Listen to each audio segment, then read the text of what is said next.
So, ayan guys, natin na yung order pa natin sa TikTok dito sa Sisley Full Coverage Concealer.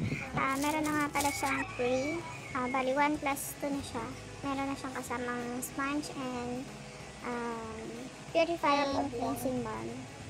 So, ayan, tinry ko na nga dito. Ang in-order ko nga is in the shade of number 3, which is natural lang siya. Tinry ko siya. Tapos lagyan natin ito ng powder. Na-hide naman niya yung tattoo ko. And then sa napanood ko, nilalagyan nga nila ng powder after nila mag-apply ng Sisley kung gusto nga nila. At para ma-blend ng ayos yung ating mga concealer. Ngayon, blend lang tayo. And then, guys, nakaka-hide talaga siya.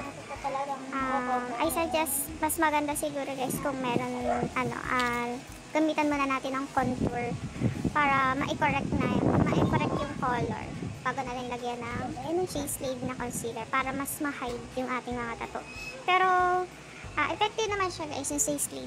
Na-hide siya. Hindi na siya ganun ka kitang-kita. Nawala na si Try naman natin kung waterproof siya. So, try naman natin kung waterproof.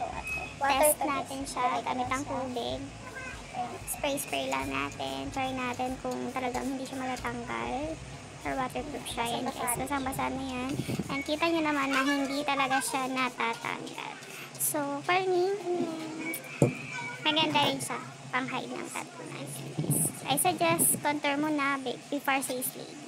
So, yun lang guys.